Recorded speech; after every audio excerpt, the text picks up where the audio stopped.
Hi there. I'm sorry that I can't be there with you in person, but I hope that this presentation will be of interest. If you have any questions or you would like to get in touch with me about any of these issues, my email address can be seen on the screen, so don't hesitate to get in touch. Okay, so this paper is a preliminary report on the results of an informal survey that I put together, tentatively exploring the connections between the practice of permaculture and having extraordinary experiences.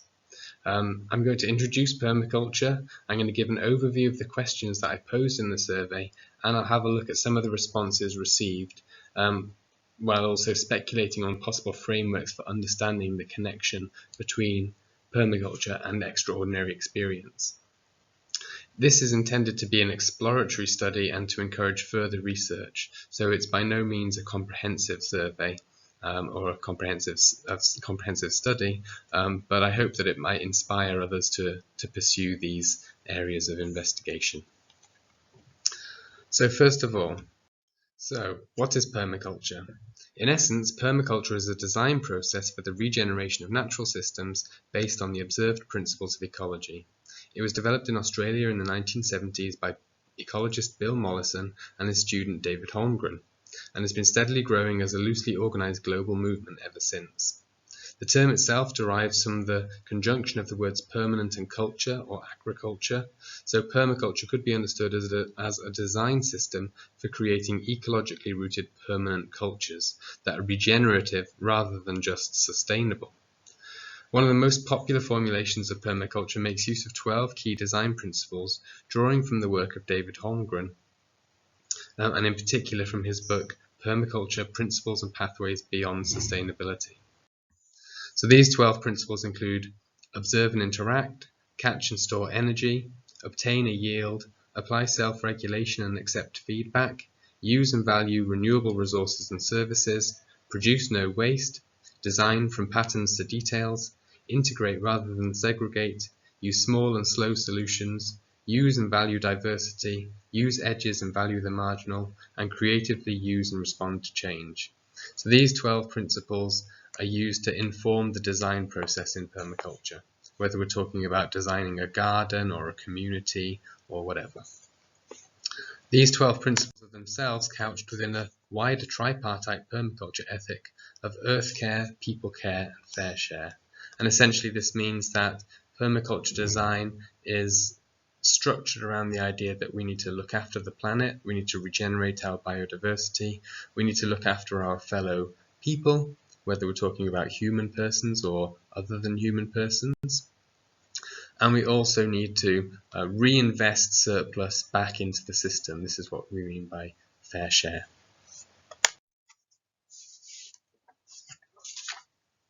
So Holmgren's 12 principles are often used to provide the structure for the Permaculture Design course, or PDC, which is an intensive, usually residential course in the principles of ecology, systems thinking, regenerative agriculture, ecological design, and so on.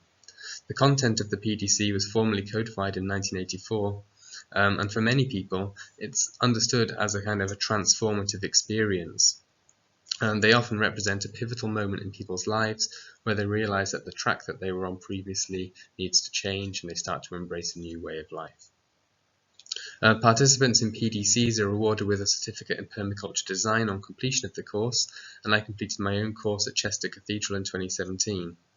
A further intensive teacher training diploma course, which comprises the compilation of a detailed portfolio of successful permaculture design projects, must be undertaken if an individual wants to progress further to become a teacher themselves. In the UK, PDCs are usually accredited by the Permaculture Association, which is the official governing body for permaculture practitioners. It's important to point out that permaculture is not a spiritual movement, though it does have certain religion-like qualities, and it's not intended as a means to induce extraordinary experiences. At its core, it's a scientific, broadly materialist, practical and hands-on approach to regenerating our badly damaged ecology. Indeed, many permaculture practitioners would likely reject any association of permaculture with woo-woo subjects for fear of detracting from its eminently practical, science-based significance. Nevertheless, permaculture is for many others something much more than just a regenerative ecological tool. It represents an holistic worldview based on the principles of ecology and systems thinking that highlights the fundamental interconnectedness of all life on Earth. Moreover, for many, the PDC itself is often experienced and understood as a sort of religious or transformative experience, leading to a sense of empowerment for the individual. This clearly suggests an association with spirituality, even if permaculture itself is not a spiritual practice. David Holmgren writes of the attractiveness of permaculture to both the scientifically and spiritually inclined. He explains that permaculture attracts many people raised in the culture of scientific rationalism because its holism does not depend on the spiritual dimension. For others, permaculture reinforces their spiritual beliefs, even if these are simply a basic animism that recognizes the earth as alive and in some unknowable way conscious. For most people on the planet, the spiritual and rational still coexist in some fashion. Can we really imagine a sustainable world without spiritual life in some form? Permaculture also shares many of the characteristic themes that constitute what scholar of nature religion Bron Taylor has called dark green religion. He writes, dark green religion is generally deep ecological, biocentric or ecocentric, considering all species to be intrinsically valuable, that is, valuable apart from their usefulness to human beings. This value system is generally one based on a felt kinship with the rest of life, often derived from a Darwinian understanding that all forms of life have evolved from a common ancestor and are therefore related. 2. Accompanied by feelings of humility and a corresponding critique of human moral superiority, often inspired or reinforced by a science-based cosmology that reveals how tiny human beings are in the universe. And 3. Is reinforced by a metaphysics of interconnection and the idea of interdependence, mutual influence and reciprocal dependence found in the sciences, especially in ecology and physics. So dark green religion in general and permaculture in particular would seem to present particularly fertile new ground for expanding our understanding of the nature of extraordinary experiences and the possible role of practical ecology facilitating them. I've been thinking about the connections between permaculture and my own research on spirit mediumship and the paranormal since beginning work on the One School, One Planet project in 2016. Before commencing work on the project, which is working to develop a mainstream permaculture curriculum for secondary schools, I undertook a PDC at Chester Cathedral led by Steve Jones, a permaculture teacher of 25 years experience. One of the things I've noticed over the last 2 to 3 years of interacting with people involved in permaculture is that subtle hints of what might be called non-ordinary communication with plants, animals and other features of the natural environment keep bubbling to the surface. Take, for example, this extract from an interview I conducted with an expert in willow cultivation, who is also a long-term practitioner of permaculture, when I asked him how he became involved in a business growing willow. He says, I first got into willow quite by accident, if I'm honest. I inherited or took over a piece of land in mid-Wales, tried to make money from the land, tried to make a living from the land in a variety of different ways. All of them failed. In the meantime, I planted some willow on a piece of wet, boggy ground because I couldn't think of anything else to do with it. So I inadvertently applied the permaculture principles of listening to the land and let the land dictate what you do. And now I have a willow business, and all the other businesses completely failed. So even before I heard of permaculture, I was following permaculture principles, and that led me to willow. So you could say willow discovered me rather than me discovering willow. So of course this could be read as an analogy. It was simply a coincidence that willow became such an important part of his life, but it could also be read as suggesting a subtle hint of perceived agency, intentionality and personhood in the willow, that the willow actively sought him out because he was paying attention. This connection, it seems to me, has something to do with the first principle of permaculture design, which is observe and interact, or listening to the land, and from my perspective, this calls for further investigation. To make inroads into understanding this connection, I created a short informal survey using the online SurveyMonkey tool. I then posted the link to the survey on a variety of permaculture groups on Facebook in an effort to reach out to as many people as possible as quickly as possible. Most online permaculture groups are filled with posts about organic farming, gardening techniques, system thinking, and videos about soil composition, mycelium, rewilding, and so on. So my post on the paranormal broke the mold somewhat and likely raised a few eyebrows, while for others the connection was obvious. The questions I posed included: how long have you been involved in permaculture, and what were your motivations in starting to explore permaculture? What is permaculture and how do you understand it? Are you religious, spiritual, atheist, agnostic? Please explain. How do you relate your personal beliefs with your practice of permaculture? Do you believe in the supernatural? Have you ever had an experience of what might be called intelligence in nature? Have you ever had an experience of communication with plants or animals beyond everyday interaction, or any other experiences in nature that you would consider extraordinary, anomalous, or paranormal? And in your own words, what, if anything, links permaculture and the paranormal? So this is an ongoing, open-ended research project, and as such, this survey is available online, and if you search for Permaculture and Extraordinary Experience Survey, I'm sure you'll find it quite easily. So I'd appreciate any comments or suggestions or queries relating to this project from any interested parties. So at the time of writing this paper, I'd received 29 responses to this survey, and already they revealed some considerable insights. And respondents ranged in age between 25 and 75 and were predominantly British or American, though I did have one Canadian, one Israeli and one Palestinian, one Malaysian and one German respondent, so we're talking about an international sample. Because there were so many interesting threads to explore in this context, I'm only going to examine briefly those elements related directly to extraordinary experience. My survey also explored connections between permaculture and religious belief, for example, but I'll have to deal with this in another paper. There are also many questions that could be asked in this context to do with things like level of education, the role of literature and media in influencing beliefs and opinions, and so on. For the time being, however, and given the precursory nature of this survey, this will suffice in demonstrating that there is a connection between permaculture and extraordinary experience, which needs to be explored further. Okay, so the following are extracts from the survey in response to the question: have you ever had an experience of communication with plants or animals beyond everyday interaction, or any other experiences in nature that you would consider extraordinary, anomalous, or paranormal? Although I use the term extraordinary experience, it's clear that in this context the kinds of experiences we're talking about are not necessarily understood as abnormal or anomalous or paranormal even in any way, though they can be, but rather are often understood as entirely natural, even if not recognized as such by mainstream science. And this is an important point that we're going to pick up a little bit later on. Here are a few of the experiences. I've experienced moments of deep intuitive connection with wildlife, but this is not paranormal, it is very normal, once one overcomes the devitalizing myths of our society. Not of communication, but an experience during meditation that I had become an insect, which I felt was extraordinary, an altered state of consciousness in some sense. Sometimes it feels that I have an intuition that about what a tree or place feels. Often this turns out to relate to either a history of events in a place or to the health of the tree. Sometimes it feels that I have an I often have communication with dogs and orangs and with a gorilla. It's considered to be so far out of the comfort zone of most people that I don't usually talk about it. All of my friends are aware of it and request that I talk with their animals when they have an issue. And only in that, when I go out in nature, I feel a connection to nature, and absolutely ordinary instances seem paranormal or supernatural to my numbed and bludgeoned Anthrocity warped mind. Very interesting. I was also particularly interested to explore the extent to which permaculture practitioners perceive intelligence in nature.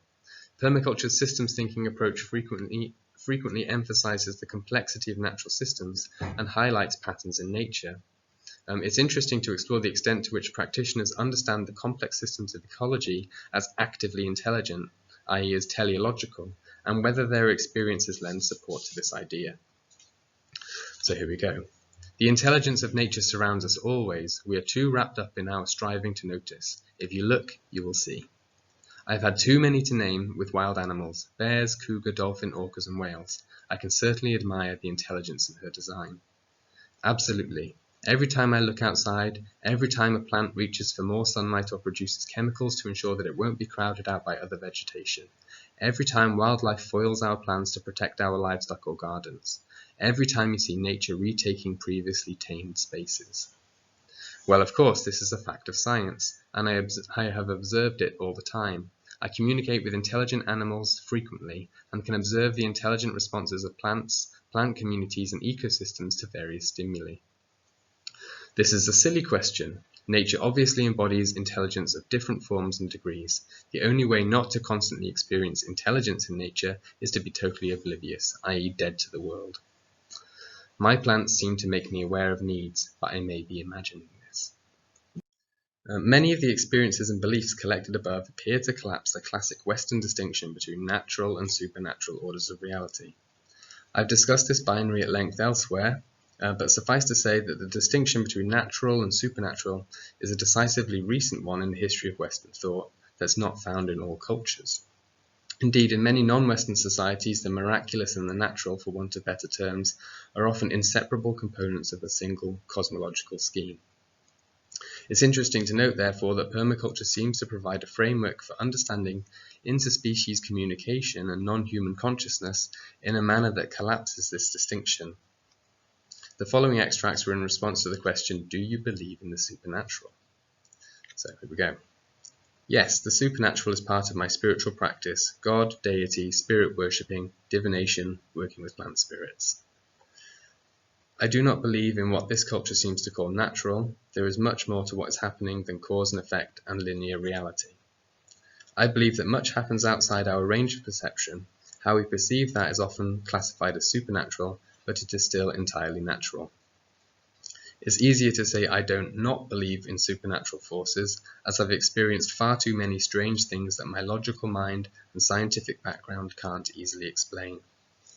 I do not believe in anything which cannot be proven via a well-designed experiment. However, our human intuitions speak to us via experiences we may label supernatural, and I believe in listening to these without believing in them.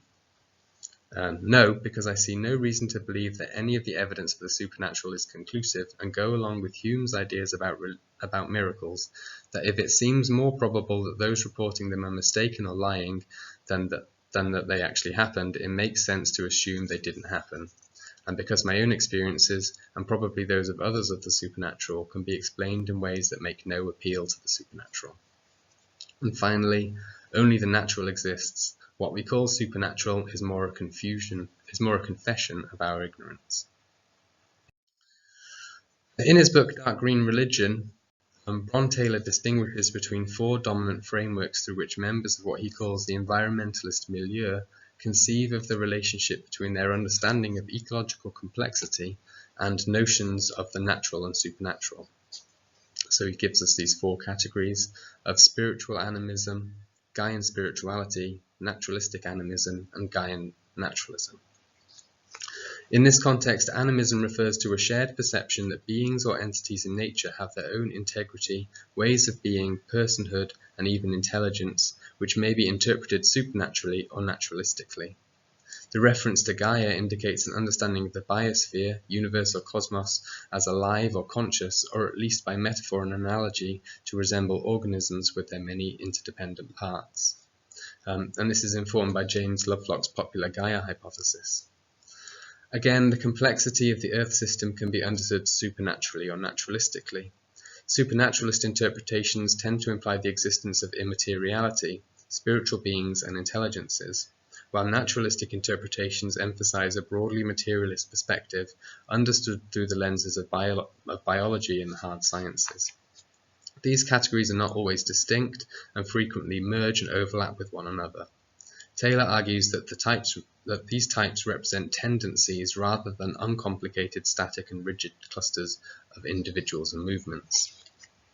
In spite of the fluidity of these categories, they are nevertheless useful in highlighting core perspectives of different camps within the environmental milieu.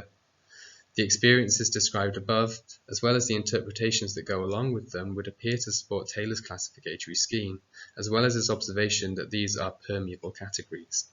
The experiences collected seem to collapse the distinction between supernatural and naturalistic modes of understanding the world, and point towards a middle way, which is interesting.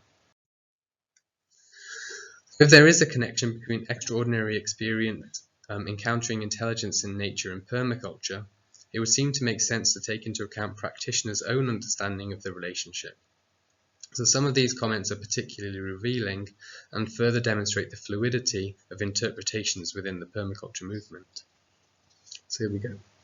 To me, Permies or permaculture practitioners are close to reality, and so is the paranormal. It's an awareness of life and being outside our personal selves. You wake up to greater things when you deliberately work with the planet. Nothing, in my view. Flora and fauna react to sound, light and other factors. So do humans. Care for the inclusion of all beings. If by paranormal you mean being connected with our environments, plants, animals, winds and mountains, I think permaculture can be a gateway for many, because to design we have to observe. Perhaps openness to exploring, learning and hoping to understand things beyond our current knowledge. Within a purely materialistic plane, ecology, from which permaculture seems to derive its main perspectives, is a science which shows us the patterns and connections between things that we might not otherwise perceive. My perspective of mystical experience is that they often provide the same broad, connected perspective of the spiritual. The tending of a life-filled space means the ability to see into things further. With the time spent tending, there is often moments of connection that can be more rewarding than with humans. This allows a space for the unusual or unpredictable to be seen. Permaculture is an attempt to bring into conscious awareness the connections with the natural world that we largely ignore. Intuition. There's a growing body of scientific evidence regarding the nature of ecosystems which are now well understood from a materialist perspective, but we may gain direct insights about it through intuition. Magic and energy and spirit are the ways our brain's pattern recognition software speaks to us about such complicated systems. We may experience energy and connection and oneness with an ecosystem and so on as spiritual, but this is just entirely normal. There's nothing para in it. Our rational faculties are important, but they are not our only faculties.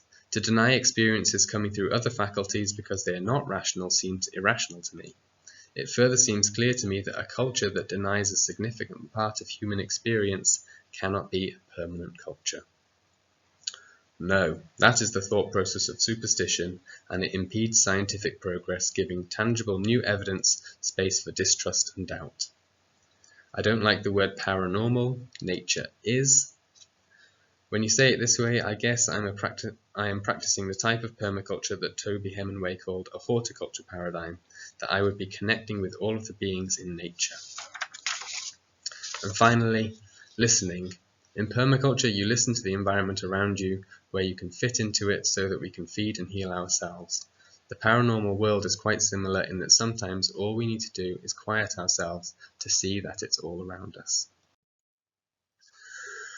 So the perceived connections between permaculture and extraordinary experience recounted by my survey respondents point towards an interesting correlation between interacting with the natural world, whether through observations of ecosystems or the practical tending of gardens, and having extraordinary experiences, or feelings of connectedness to nature, communication with plants and animals, and so on. It's a commonly reported consequence of extraordinary experiences that the experiencer comes away from their experience with an enhanced sense of connection to the environment. Psychiatrist John Mack's work on the alien abduction experience as just one example of a particular variety of extraordinary experience highlighted the frequent centrality of the eco-crisis theme in many abduction experience narratives. Abductees may go on to develop a closer relationship to their ecology and to develop a new sense of their place in the cosmos following their experience. Ring and Valerino have noted similar effects in near-death experiencers who often develop a heightened sensitivity to the ecological health of the planet after their experience. Changing patterns of behavior and worldview have also been noted following other forms of extraordinary experience. For example, lifetime experience with psychedelics in particular may contribute to people's pro-environmental behavior by changing their self-construal in terms of an incorporation of the natural world. The inverse is also evident in the survey data presented here, that through fostering a closer relationship with our ecology through implementation of the permaculture principle of observe and interact, we also open ourselves up to extraordinary experiences in nature. The work of Patello et al. Also supports this suggestion. In their study of agroforestry in Brazil, they found that through the adoption and collaborative development of the agroforestry system, farmers have begun to conduct intense observations of the environment in relation to plants, animals, water and soil, and to shape and renew the use of traditional knowledge in their production methods. Furthermore, because the farmers now verbalize their reflections and exchange their observations and knowledge with others, they are internalizing the idea that a profound change is occurring in their conceptions of nature.